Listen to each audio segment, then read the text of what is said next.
E fala galera, tudo bem com vocês? Na aula de hoje vamos conversar sobre o espaço rural brasileiro. Mas antes de começar essa aula, o que você pensa quando eu falo espaço rural? Deixa aqui na seção dos comentários.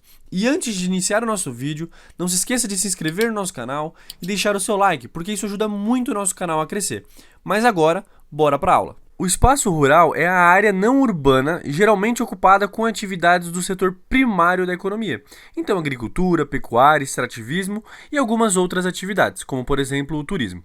Assim como a agroindústria, a agricultura no Brasil é diversificada quando comparada de outros países, contando, por exemplo, com a produção de café, laranja, feijão, soja, milho, entre outros. Na pecuária, o país está entre os maiores exportadores de carne do mundo, com destaque para a produção de bovinos no centro-oeste e com a expansão para a região norte. A modernização da pecuária intensiva de suínos e aves nos estados do sul transformou o Brasil em um grande produtor mundial desse segmento. Agora vamos conversar sobre a concentração fundiária. O espaço rural brasileiro ele é marcado pela concentração fundiária, em que grandes porções de terras estão concentradas nas mãos de poucos proprietários. Essas terras são conhecidas como latifúndios e os seus proprietários são conhecidos como latifundiários. Grande parte da produção dos latifúndios é voltada para exportação. Entretanto, muitas dessas propriedades não exploram a sua capacidade produtiva, o que gera grandes revoltas na população que não tem acesso à terra para garantir a sua sobrevivência. Então a produção nos minifúndios, propriedades de médio e pequeno porte, são concentradas principalmente nas regiões Nordeste e Sul, que ela é voltada principalmente para o mercado interno. Atualmente, a estrutura fundiária brasileira ela é um sistema que persiste desde o período colonial com as plantações de cana-de-açúcar. Esse sistema ele não favorece a produção de alimentos para abastecer o mercado interno, e sim para a produção de produtos voltados para exportação produzidos nesses latifúndios. Agora vamos conversar sobre os movimentos sociais no campo.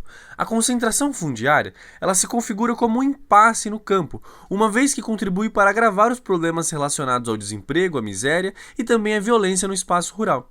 Essa situação ela influenciou a mobilização de movimentos sociais que reivindicam o acesso à terra. O mais importante desses movimentos no país é o Movimento dos Trabalhadores Rurais Sem Terra, que é mais conhecido como MST, que reivindica a reforma agrária, ou seja, a redistribuição de terras para diminuir a concentração e garantir o acesso de mais trabalhadores ao campo. Alguns políticos tentaram fazer uma reforma agrária, mas não deu muito certo, e isso também é um assunto para uma outra aula, para uma aula de história. Então vamos voltar. A população indígena ela também é afetada pela concentração fundiária.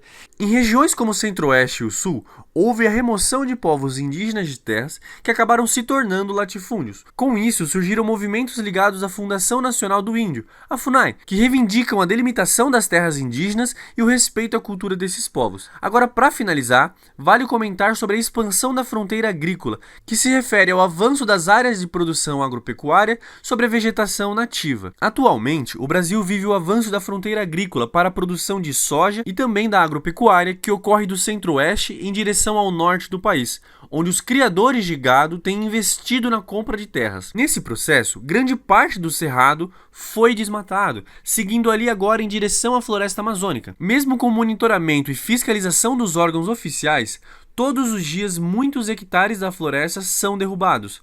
Eu espero que vocês tenham gostado dessa aula e até a próxima.